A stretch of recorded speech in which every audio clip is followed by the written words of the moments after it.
Have you ever wondered what the different people are doing in a Formula One pit stop? There's so many! What the hell are they doing? I'm joined today by my good friend, Pit Stop Alex. How's it going? Hey guys. As you know, good. Mr. V's Garage is resident tequila expert, but also he knows a thing or two about pit stops. Isn't that right, Alex? You used to be on the pit stop design team? Yeah, I used to work for a Formula One team and I designed quite a lot of the pit stop, but I also helped a bit on the operation side from the engineering room, which is something a lot of people don't know about F1. So it's fair to say you know a couple things about pit stops in Formula One. Yeah, one or two. One or two. That's good. Okay, so this last week, a video has been going quite viral on Twitter of a Red Bull double stack from the Chinese Grand Prix. Max first, then Checo. I have no idea which lap it was. Two stops, I think a 2.0 and a 2.1. And people just quite impressed by the coordination of the team, how many people are involved, and how all of them are doing their jobs so well.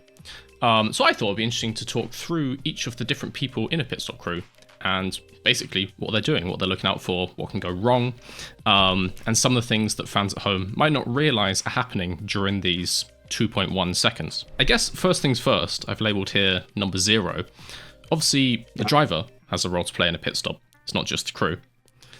Yeah, definitely. First of all, well, he has to drive the car, but I think the most crucial thing that the driver has to do is make sure he stops on the marks as precise as possible. If you think you have guys that have to pull the wheel on and the wheel off and a gunman, if he stops either short or too long off the marks, the whole crew has to shift to adapt to the driver. So that's probably the main input of the driver.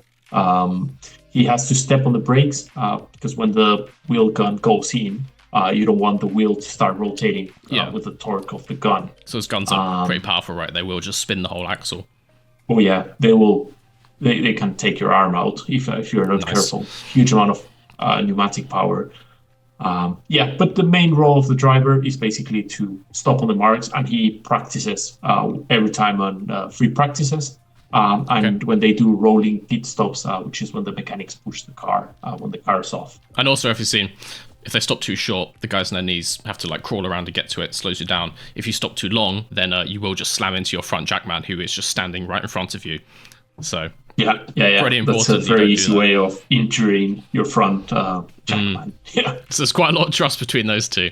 Then going through the pit crew, starting from number 1. I guess first thing to mention, they're obviously all in team kit. They're all wearing helmets, which they have to wear. The reason that they wear helmets is because obviously you have high-powered guns. Obviously, the wheel nut is captive on these modern cars, but older cars didn't have captive wheel nuts. So obviously, you don't want a flying nut at 10,000 RPM to hit you in the face or in the head.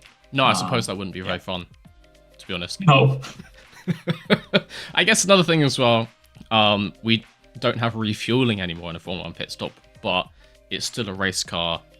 Stuff still goes wrong. There could still be fire. There could still be high-pressure gases or various whatever pieces of carbon flying off. So, pit lane is just a dangerous place to be at times. Basically, they also wear gloves to protect their hands. Obviously, the brakes are hot, the wheels are hot. The rubber on the tires is very hot, and some of the gunmen have gloves that have that they can protect the wrist from the torque of the gun. So they're like so strengthened, holds it onto your arm. Yes. Okay. Yeah. Okay. That's interesting. They have I think it's some metallic cables that they can tighten or loosen, and basically what it does, it protects their wrists from impact. Okay. I guess another thing to mention is these guys are not just pit stop guys. They don't just do this. Oh no. Most of them are the garage crew, so they work on the cars, building the car for the race weekend. But it could actually be anyone who travels with the team, right? Yes, exactly. So it can be anyone that travels with the team that has an operational pass, what it's called, which means that they have something to do in the operation of the car. There are some guys that are called garage support crew. That is the people that build the garages. Also tire men, that are the people that clean the wheels, prepare the tires, mount the tire onto the wheel. And typically, tire men and garage support crew, they're very big, strong lads, which is quite handy manipulating tires. So yeah, it can be anyone that has an operational pass. And I guess, as you say, like, they have to be strong. They have to be trained. Like, these are not easy things to do in a pit stop. Like, there's a lot of training goes into this. There's a lot of practice goes into this. They get trained as high performance athletes. So they will have personal trainers. They will have a fitness regime, but also they will have a warm-up sequence. They will have personal trainers, but also there's a lot into high performance mentality, psychologists that will work with them. So yeah, they are treated like high performance athletes because they have to perform at the highest level repeatedly every single race during 24 races. So yeah, it's quite tough physically, but it's also quite tough mentally being on the pit crew. I think if we start talking through all the different people here, some of them are in groups, we've got more than one of the same number. If we start with numbers 1, 2, 3 on each wheel, so I guess from a fan, it's kind of obvious what these guys are doing. 1 is the wheel gun. He's taking the nuts off and on. 2 is pulling the old wheel off, and 3 is putting the new wheel on. Yeah, correct. Anything special about what these guys are doing here? I think one big change that I had was obviously the change of regulations. They went to the bigger 18-inch wheels. So obviously you have bigger wheels, more mass. The rear ones, they're particularly wide. Huge. You can see this guy on the rear left here. It's like as big as him. Yeah, they have to work on the technique. They have a technique where they are almost, they hug the tire, and it's just one step with their leg to try to come in and smash the tire against the axle. That is also held by the gunman. So as the wheel is going in, the gunman will be pushing to try to center the wheel onto the axle. Okay. So the gunman does the aiming, and then the wheel on guy does like the force to get it into place. Yeah. But obviously, you want the wheel on guy to be as centered as possible, because there are chances where the axle can hit the wheel not perfectly concentric, and that will make them lose time. So consistency on the wheel on is actually quite an important part of a pit stop. Yeah, absolutely. So then with the actual like wheel crew, because this is a double stack that Red Bull are doing here, there's an additional guy I put as number 4 with an asterisk. So they're not always there, but they're also just a second wheel on guy. So in the video, you can see that they do the first wheel, number 3 kind of just steps out the way, and then number 4 comes in and takes up the exact same position. They'll be trained in the same way. Yeah. If we then move to the back of the car, we've got numbers 5 and 6. So 5 obviously has a rear jack. 6 also has a rear jack. What's going on here? Yes. So here's an interesting scenario, because obviously we're talking about a double stacking. So you would always have your rear jackman that will have the race jack. The spare jackman, he would normally, on a normal pit stop, he would have the garage jack rather than the race jack. So that's the one that's more like a pallet trolley, the big silver one.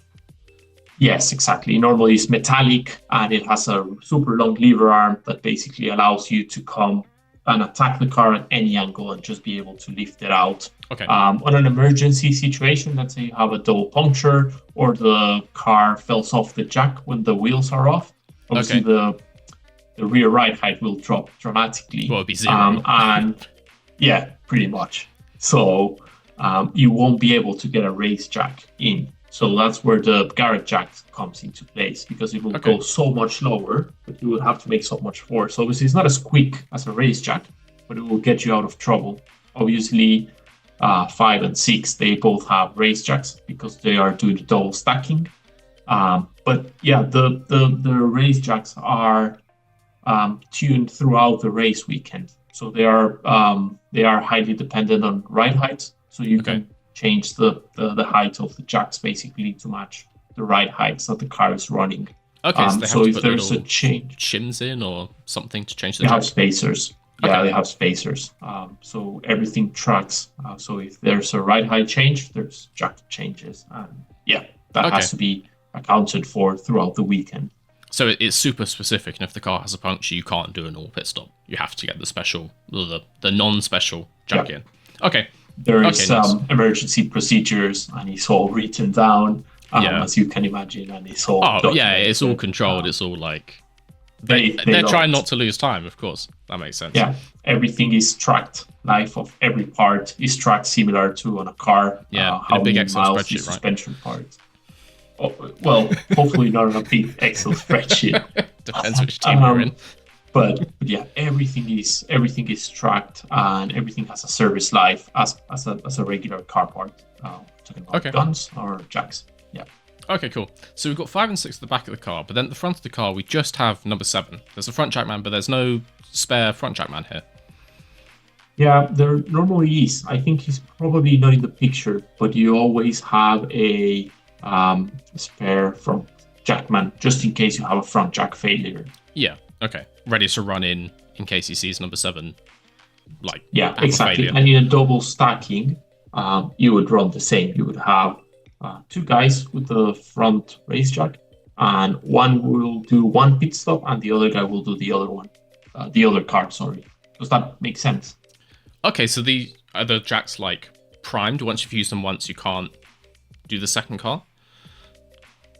You can, but it's quicker just to use the other Just guy. use another one. Okay, that makes sense. So I guess sticking here at the front wing, we then have these 2 guys number 9. So they're not always here, but they're doing front wing adjustments.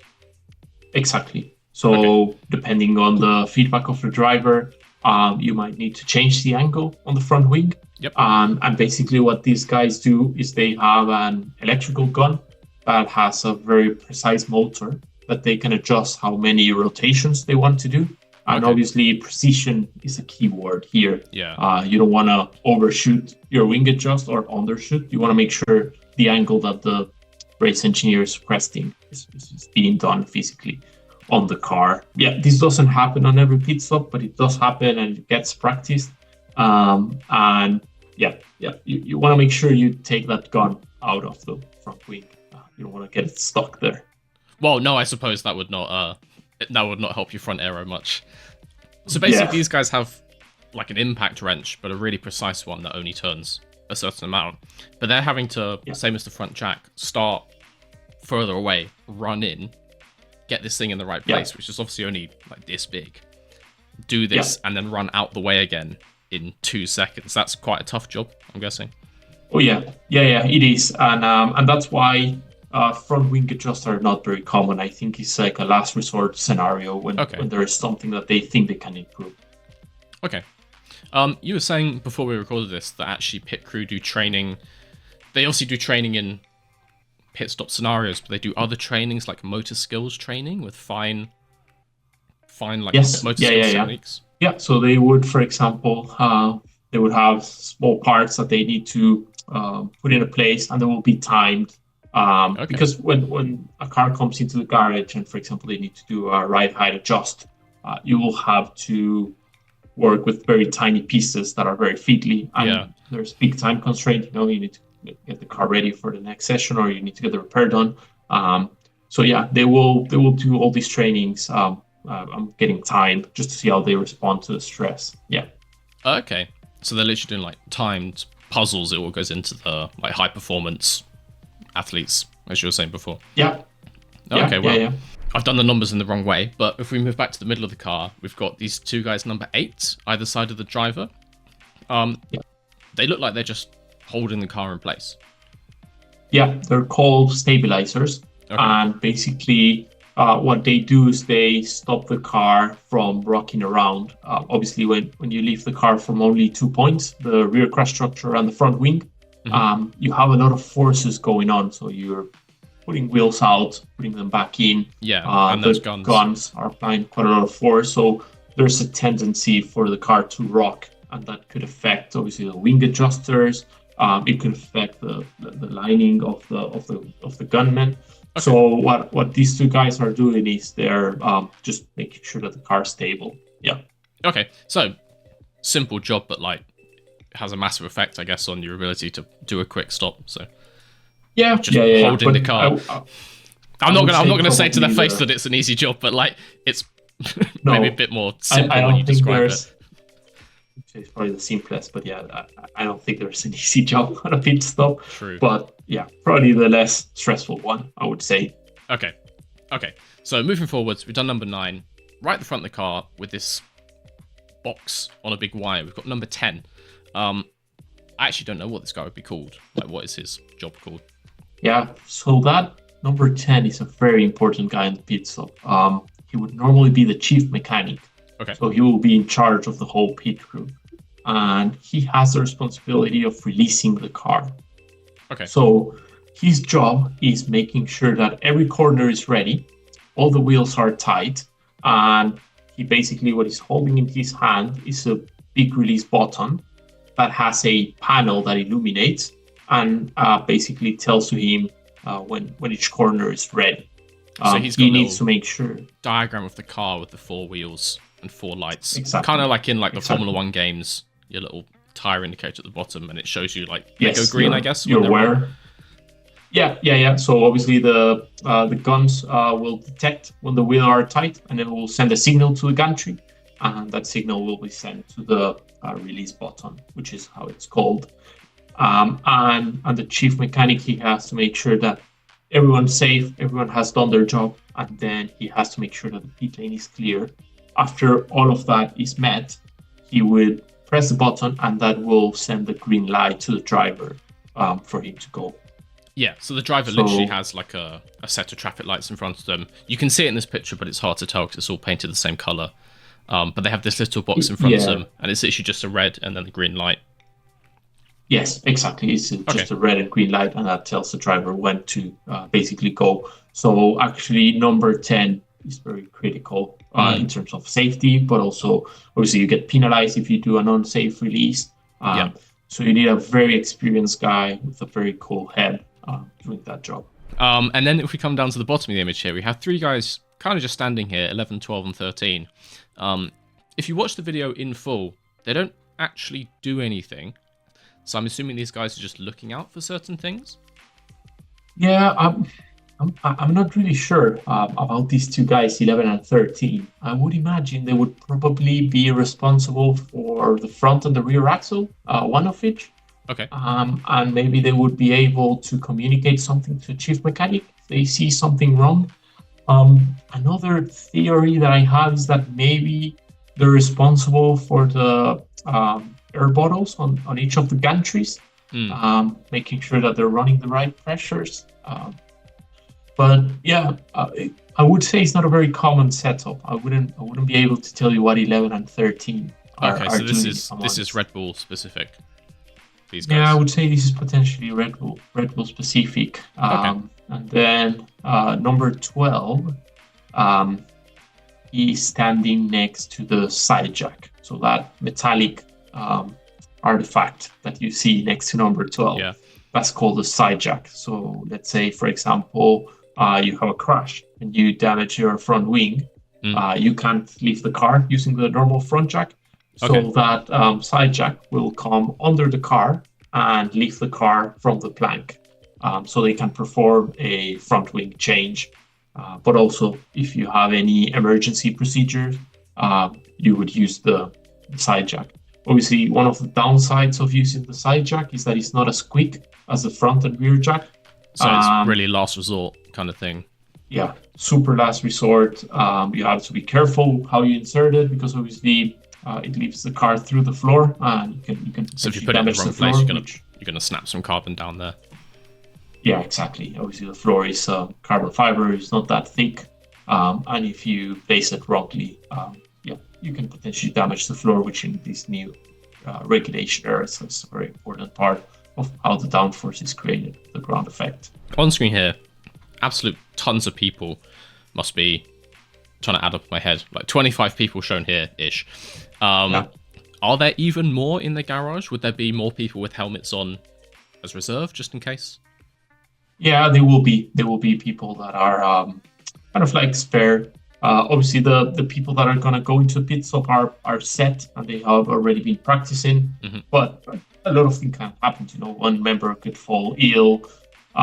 There are injuries throughout the season. Obviously, you have lots of impact, lots of forces, lots of repetition. So yeah, every team have spare members that could come in and take the roles. People also rotate on roles to try to avoid injuries. But normally they specialize on a certain role. So it would be strange to put a rear jackman and then put him to the gun, because obviously the skills and the practice that you need to do is completely different. Okay, so there'll be some overlap just in case of illness, but you don't want to waste time training someone in loads of different stuff because they need to focus on one job. Yeah, they have to be specialized, and obviously repetition is key, and you want to make sure that what they do is repeatable at each race. So I guess there's one other person or one other group of people not shown here and not even in the track at all who are quite important to the pit stop. Yeah, so some teams, depending on how big they are and how big their pit stop operation is, they will have what they call a pit stop engineer.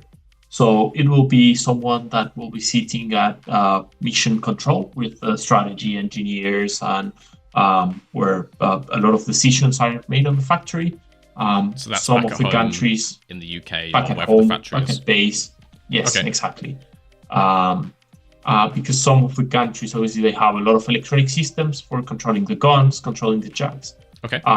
So he will be looking at the telemetry before and after pit stop. Before, to make sure that every system is working, he will be in close communication with the mechanics, ensuring that the pressures are right and that everything is working. And after the race or after its pit stops, he would be looking at the telemetry, analyzing the videos. There's a lot of video footage captured during the race and throughout the weekend. And he will be feeding back to the mechanics about each pit stop. Okay. So and that's something that I used to do on my previous job.